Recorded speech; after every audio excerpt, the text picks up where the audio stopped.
Heather Dawson. So let's start our show with the top 5 search travel destinations for this year. Here's Marco Gutierrez. Hi Heather, that's right. While travel as we know it has changed this year, people are still flying and seems will continue to fly in the coming year. Expedia.com recently released its travel trends report, which highlights air travel trends, traveler priorities, and the top trending destinations. I'm going to share with you the top 5, and it's no surprise that so many Americans are searching for an island escape. Coming in at number 5 is Punta Cana in the Dominican Republic. Our next destination is closer to home, with Orlando, Florida coming in at number 4. Next on the list is another US city, proving there's plenty to explore close to home. Number 3, Las Vegas, Nevada. Number 2 is the Riviera Maya, with the Playa del Carmen and Tulum, a popular destination in all of our Instagram feeds. And coming in at number 1 for the most searched travel destination, Cancun, recognized worldwide for its spectacular beaches of fine white sand. No wonder Americans are dreaming for their next trip.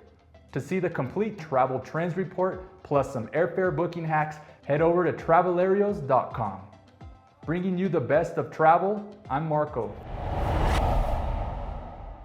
Now let's head to beautiful Carmel, California, where you can find the perfect setting for the most luxurious masterpieces from McLaren, Ferrari, and Maserati. Let's see why.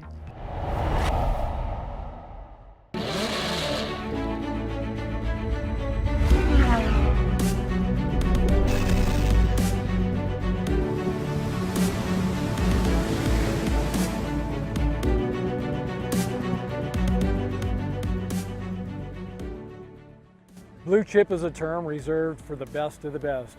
Whether the topic is real estate, stocks, or in this case, collector car automobiles, everyone desires a blue chip. If you'd like to see firsthand qualities of a blue chip collector car, then you won't want to miss this episode of the Speed Journal. We're at Bonham's Quail Lodge Auction in beautiful Carmel, California.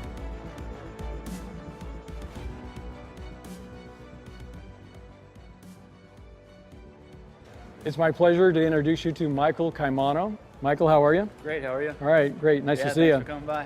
You're with Bonham's Auction, sir. And you're going to present a beautiful McLaren F1 to us. I am graced with the opportunity to do so. Yes. It's a 1995 McLaren F1. It's being presented by the original owner.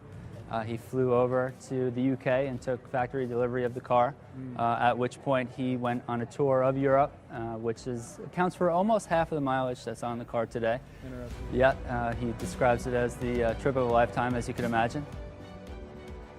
Today the car has just over 9,000 miles on it. Again, half of those were within the first few weeks there.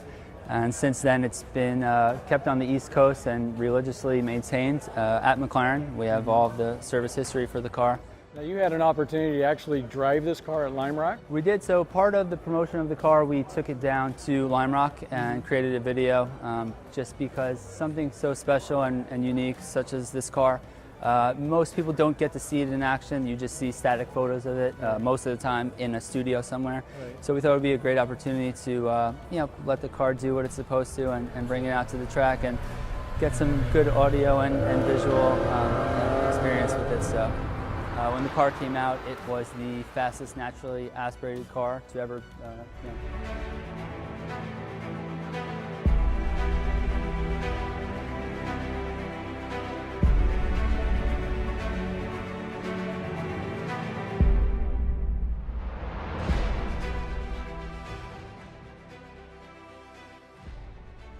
I expect there will be more than a few new delighted owners as these collectibles change hands this weekend. We'd like to thank Bonham's and their team of specialists for showcasing these fascinating cars, and we'd like to thank you for joining the Speed Journal. Ladies, we all know it takes us hours to get dolled up in the morning, and that's why Manna Kadar created a simple, natural, 3-step approach for those late mornings. Here's Isabel Sadek with more. Manna Kadar Beauty is a timeless beauty brand that offers a complete line of long-wear, double-duty items designed to minimize and simplify the makeup application process. They're known for their award-winning Beauty Simplified system, which distinguishes a 3-step approach and requires 7 minutes or less. I sat down with Manna to discuss her brand and some of her newest products. And there was a white space, where women really loved makeup. They just didn't know what to do with all of it. Like, there's so many pieces, so many colors, and so many new innovations where women are like, okay, well, how do I put this on? Because I want to look good, but I don't know how to do it. That's why she came up with a simple 3-step process. They created all their products to be long-wear, multifunctional, and innovative so that you can really put on a full face of makeup in 7 minutes. Because all of the items are like super pigmented, and multifunctional, one item, for example, could be used as an eyeshadow primer, a concealer, a lip primer, all at the same time. So you're not having to use many different products. You use that one product for many different things. My lip product, for example, it's called Lip Locked. It has a primer that's built into it already, a lip stain, and a lip gloss. So that product is not going to budge throughout the day, and you're not having to worry about reapplying. It was really important for me to make sure that to take a look at the hand sanitizers and the antibacterial products that we have now, and to really make it better. I wanted to take all of the great properties that I would want to have, and let's call it a hand sanitizer, and so that it dries down quickly, so that it's moisturizing for your hands, so that it still does what it needs to do with killing germs. But I also wanted to make sure that it's really pretty too. Like, I'm pretty sure you haven't seen a hand sanitizer in like a lifestyle photo, because all of them are just not cute. So I want to make sure that the products that we have are able to be used, and you can proudly put this on your vanity, or you don't have to put it aside. For more information, visit manakadarcosmetics.com.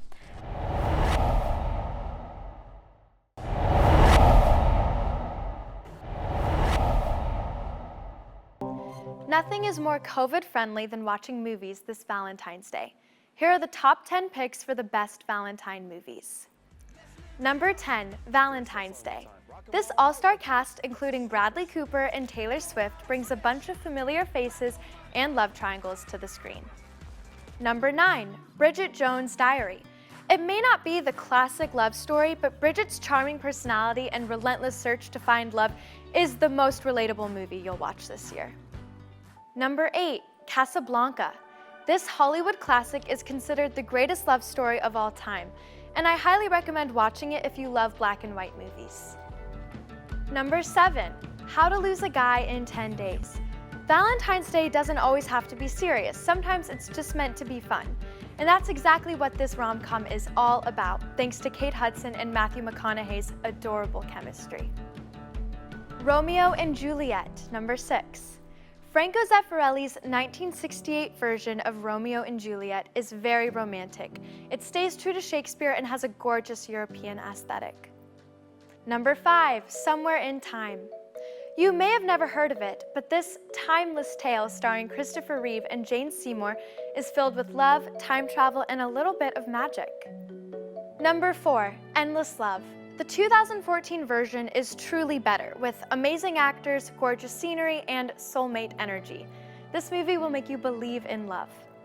Number 3, Crazy Stupid Love. Starring Steve Carell and our favorites, Emma Stone and Ryan Gosling, this movie is all about the ups and downs and craziness of love. Number 2, Pride and Prejudice. Jane Austen's powerful love story between Elizabeth Bennet and Mr. Darcy will leave you speechless. Before we reveal our number 1, here are some honorable mentions. Twilight, Valley Girl, Return to Me, and Lady and the Tramp. Number 1, everyone's favorite, The Notebook. Nicholas Sparks' summer romance story starring Rachel McAdams and Ryan Gosling is the movie to watch this Valentine's Day. All right, that's it for our list. Make sure to check out one of these movies. I'm Elise Thurston, wishing you a happy Valentine's Day.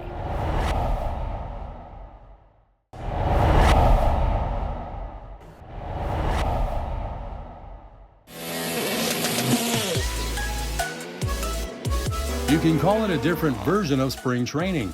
The NTT IndyCar Series invaded the Coachella Valley at the Thermal Club to spend 2 days tuning up for the 2023 racing season.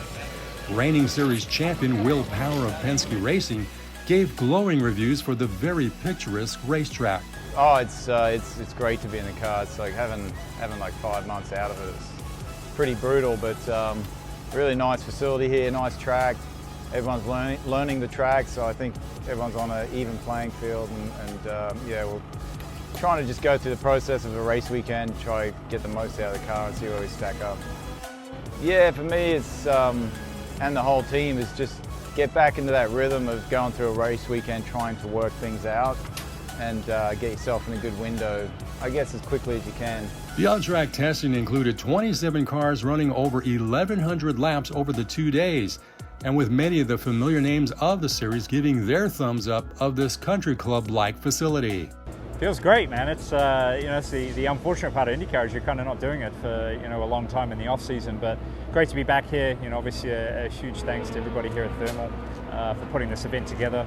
It's a great place, definitely a fantastic place to showcase the NTT IndyCar series, and the track's a lot of fun. It's definitely pretty full on. There's a lot of tight corners, a lot of tight complexes, but I think there's still a lot of stuff that we can learn here to go further on into the season. Removed the rust from me from the winter break, but jumping back in IndyCar is awesome. Excited to be here in Thermal, and yeah, can't wait to be in St. Pete. Yeah, the track was phenomenal this morning. I think a few guys put on tyres to start the day, and the track was really fast. So it'd be very hard to replicate those times, but I think towards the end of the day, when everyone was putting tyres on at the same time, the track was probably about half a second quicker than it was yesterday. So it's it's great. Everyone's getting to grips with the track itself. The rubber's getting laid down. The more fast and rubber on the track, the better for us. And it's just getting darker and darker and darker out there, so you can really commit. But a lot of fun, very hard on the old neck, but a lot of fun. Thermal's sick. Beautiful facility, very picturesque, right? I mean, we'll see. We don't race here, right? Not to downplay it, because we want to be fast everywhere that we go. But we got to be a little careful tuning for here versus, what we may see. I think the cornering speed here, for instance, like turn 8, 9, 10, 11, 12, we're not going to see that anywhere this year. So we got to be a little bit cautious, but this place has been awesome. While the Thermal Club is a private motorsports facility, the positive reviews by drivers have now generated the potential of a scheduled race possibly as early as 2025. Till then, there are 2 separate races in the Golden State, with the Acura Grand Prix at Long Beach in April and the season-ending event at Laguna Seca in Monterey in September. You can get more info on the series and schedule by going to IndyCar.com. This is J.R. Ibarra.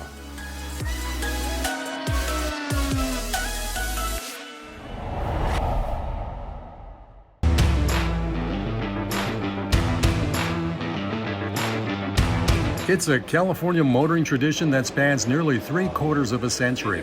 The Grand National Roadster Show has paid its annual visit for the 20th time to the Fairplex in Pomona and celebrates its 73rd year of delighting hot rod and custom car enthusiasts from all over the globe.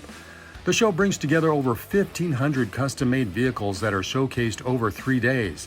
It's a gearhead's delight with a huge variety of cars that anyone would appreciate. Yeah, we're in our 73rd year, and the show started in Oakland, 1949 by Al and Mary Sloniker, and the show has been here in Pomona now for 20 years. So it's a part of our California culture, both northern and southern. Northern a little bit jealous that it's moved to southern, but it's worked out so well.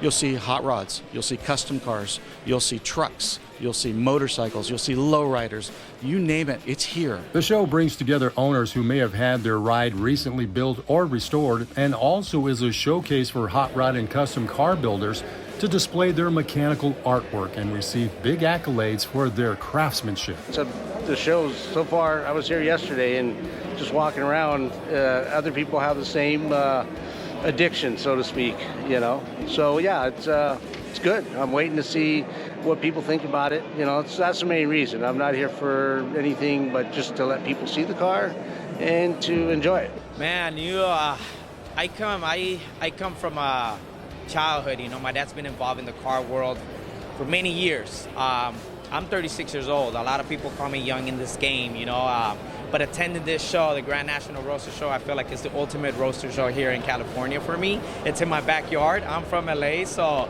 it's definitely a special moment for me to be able to bring some of my art and for people to enjoy it here at the Grand National Roadster Show. While this long-standing show has attracted a faithful following over its decades-long existence, It's the young faces of up-and-coming enthusiasts that continue to move this prestigious show towards the century mark. Our story actually begins from the Grand National Roadster Show last year. We got invited to build a display for one of the trucks that was being shown, and when we got back, TJ, our shop teacher, and I put our heads together and we decided to start Willamina Customs because we realized that there's so many other kids who have a passion for this, and we wanted to bring that into our school and into our town and just give kids the opportunity to learn and find the love for hot rodding like we did. So this is a Model A 1930 car.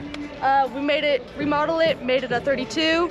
It only took us 6 weeks, and it definitely was a great bonding opportunity for all of our high school students. We got middle schoolers involved, high school, our teachers, our principal, everything. It was just a well-rounded project. It's actually taught me how to weld, and I want to go into the Air Force afterwards, and I want to weld for them, and this taught me how to do that, so now I can go and I can achieve that goal. The show continues to flourish with the many entrants from builders all across the U.S. vying for the prestigious America's Most Beautiful Roadster Award. And in the end, San Antonio's Jack Chisenhall grabbed the crown with his gorgeous 1932 Ford Roadster. With a strong turnout of both participants and admiring spectators, the Grand National Roadster Show continues to solidify itself as an important part of California car culture. Bringing you California motoring on California Life. This is J.R. Ibarra.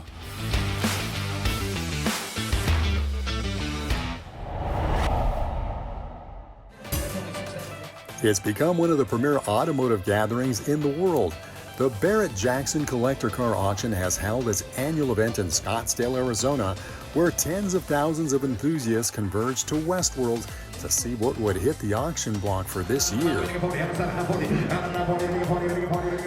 The event brings together car collectors from around the globe who are in search of that motorized gem. And with a vast variety of vehicles on hand, there were plenty of fine examples to choose from. The event is coming off of a banner year in 2024, where over 2,000 vehicles hit the auction block, garnering over $200 million in sales.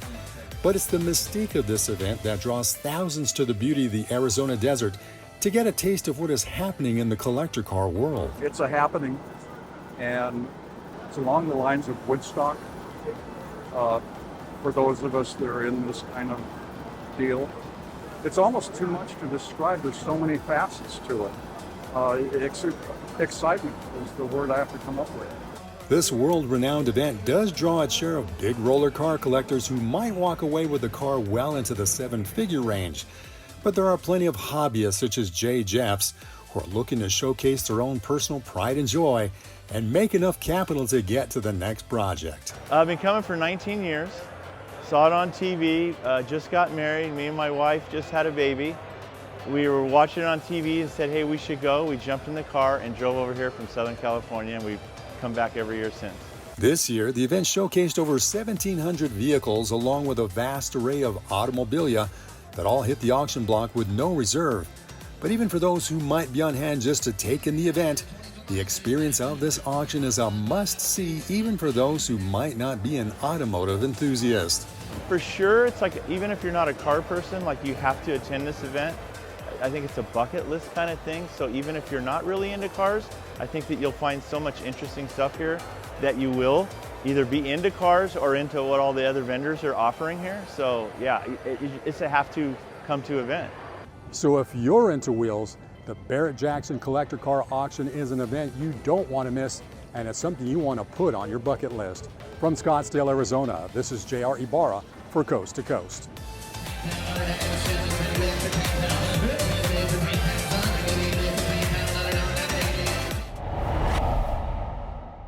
And that's it for us. If you missed any part of our show, go to our website. Don't forget to like us on Facebook and follow us on Twitter. I'm your host, Heather Dawson. We'll see you next time.